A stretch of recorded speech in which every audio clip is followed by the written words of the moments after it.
Bonjour, donc ici on est dans la vigne des Follataires. Cet endroit vraiment a un microclimat qui est vraiment particulier. C'est un endroit très chaud avec des rochers derrière moi qui font un effet de tour. Le sol est un mélange de l'euse qui vient des coteaux ici et de l'Imou du Rhône.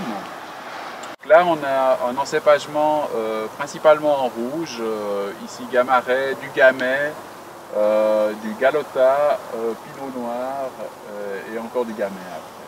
Cette vigne a la particularité, c'est d'être entourée totalement de steppes et de forêts et du canal bien sûr au sud. Donc on n'a pas d'autres vignobles autour. J'emploie que des produits acceptés en production biologique. J'ai pas de pollution due à un voisinage ou un autre problème. Toutes ces parcelles en banquette, elles sont enherbées. Tous les talus sont semés d'herbes et j'ai été prendre l'herbe qui se situe dans les steppes à côté et je les ai replacées dans les talus. Ça me permet maintenant d'avoir une flore qui est vraiment une flore indigène.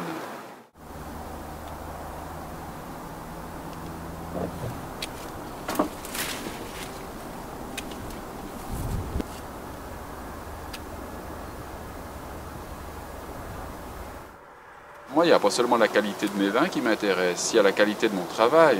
Je pense que je cultive la vigne puisque la qualité de mes vins elle se fait dans les vignes avant tout. En tant que propriétaire, j'ai le devoir de léguer ces terres à celui qui viendra après les exploiter dans le meilleur état possible. Je ne dois pas dire après moi le déluge, je dois tenir compte de mon sol et que ce sol, en fait, il est là depuis bien avant moi et qui va passer bien après moi. Et en fait, moi, à l'échelle de la Terre, je suis quoi? Une respiration, c'est... Et j'ai disparu. Donc il faut vraiment être conscient de ce qu'on peut faire dans l'espace de cette respiration. Ça serait vraiment cracher dans la soupe de renier le travail qui a été fait par nos parents. C'est grâce à leur souci de produire qu'ils ont pu arriver à avoir des exploitations qui soient viables et puis qui nous permettent maintenant de se soucier de développement durable. En renonçant à certains produits chimiques, on prend plus de risques. Ça implique pour moi plus de travail, en effet. Par contre, alors, surtout, moi, ça m'amène un intérêt par rapport à la vigne, une approche qui est différente. Je dirais une obligation d'observer la vigne et puis toujours d'avoir un temps d'avance. Donc, au contraire, ça oblige à être beaucoup plus en symbiose avec ma vigne que si j'utilisais des produits chimiques à fond, ça c'est sûr.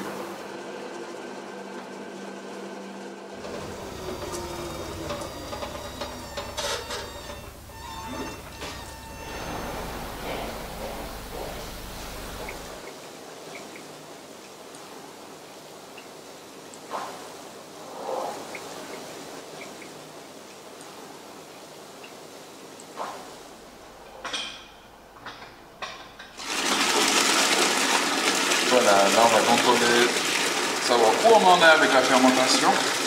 Indigène, du Magne rouge. 45 degrés Huxley, là la fermentation elle se passe assez rapidement. Il faut que je regarde la température.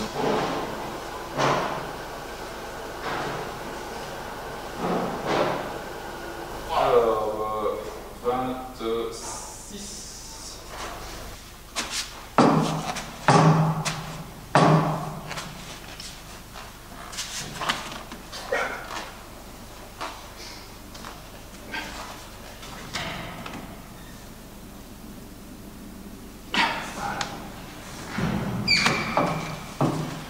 Le but c'est que les baies des raisins qui sont rondes soient en contact avec le jus pour que ce jus puisse toucher la peau des raisins et extraire les tanins, matière colorante, les arômes aussi. Action qu'on fait sur le vin, ben, ça aura des répercussions. C'est toujours respecter un style. Plutôt que de le brasser ou de le piger pour provoquer une infusion, plutôt qu'un triturage du marc. En fait, c'est utilisant cette technique-là d'infusion en fin de fermentation. Les vins qui sont peut-être moins corsés, moins impressionnants, mais en gagne en élégance. Il dit qu'en plus de la vigne, de la météo, de la géologie, de la pente, etc., bah, il y a aussi l'influence humaine qui rentre dans le terroir. C'est dans des actions comme ceci, de choisir plutôt cette technique-là plutôt qu'une autre, qui fait que les vignerons font partie du terroir. On n'a pas du tout propriétaire ce genre de choses-là. Ouais, une très belle couleur à ce moment-là. Belle odeur. Waouh, sacré de la nuit. Maintenant, c'est vraiment une période intense. En fait, pour faire ça à un cuisinier qui est en train de cuisiner un poisson, il ne peut pas partir, il ne peut pas s'échapper ne serait-ce qu'une minute. Alors nous, c'est vraiment ça. C'est le coup de feu, disons, de notre saison. La différence près, c'est qu'en cuisine, le coup de feu, c'est 2 fois par jour. Et nous, c'est 1 fois par année, mais on joue tout le résultat d'une année de travail à la vigne. C'est ça. Oui, c'est très intense. C'est passionnant, surtout. Après du merlot, qui a fini sa première fermentation, qui est resté dans une cuve avec les mares, donc avec la peau des raisins.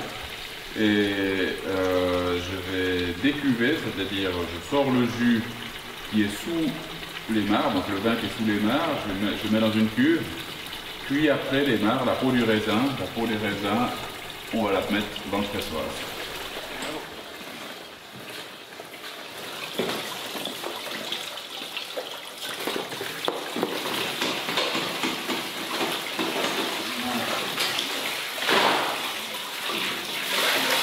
Et voilà, les mares qui découlent avec pas mal de vin.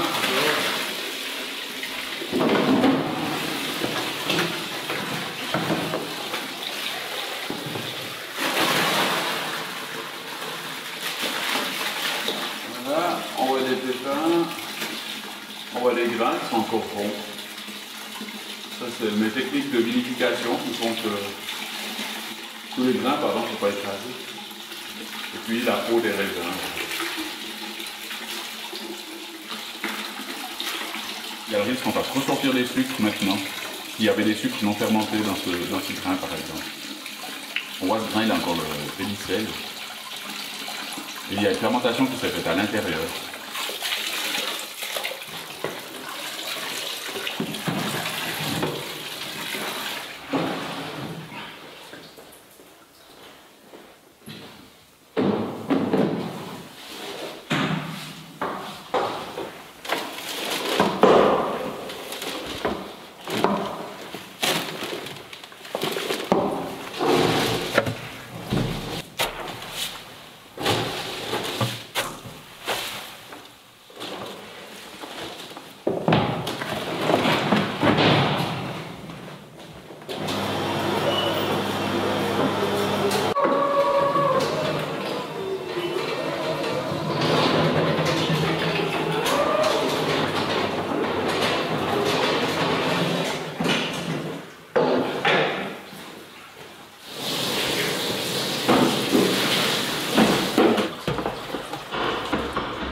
On est en train de remplir les barriques avec le 2013, donc le tourmalin 2013. Il y a cette cuve qui passe par cette pompe, qui traverse tout, et puis qui va rebalancer la barrique. Oui, c'est l'entonnage. L'entonnage, c'est le moment où on passe les vins qui sont tout jeunes dans une barrique pour la première fois. C'est la première fois qu'ils ont en contact avec le bois. En fait, l'échange se fait entre le vin, entre le bois et puis avec l'air aussi. Donc il faut mettre certains vins dans certaines barriques et pas faire n'importe quoi. Alors le vin va vivre 18 mois d'élevage maintenant, mais 12 mois en barrique, Puis après, il va sortir des barils et il fera encore 6 mois assemblé dans une cuve. Donc en baril pur, l'élevage, ça sera 12 mois. On cherche l'élégance, ça patine gentiment les tanins, ça les rend plus polis. C'est déjà l'individu 2013. Donc, on a eu très peu de récoltes. Ça, pour moi, c'est la plus petite récolte que j'ai eue depuis que je fais ce métier. Et alors, par contre, on a des rouges qui m'ont vraiment donné beaucoup de plaisir jusqu'à maintenant. Donc, alors là, c'est vraiment toujours super intéressant. Dommage du peu, il y en a très peu. Calcule nos prix sur une marge à un certain nombre d'années, assez long, une période assez longue. Et puis, c'est clair qu'une casse comme celle-là, c'est nous qui la produit, notre casse. On travaille avec la nature, on prend ce risque-là. Voilà, ça arrive une fois, il faut espérer que ça n'arrive pas trop. L'année passée, on a eu 6000 mètres qui ont été touchés par le gel, ça existe, on vit avec.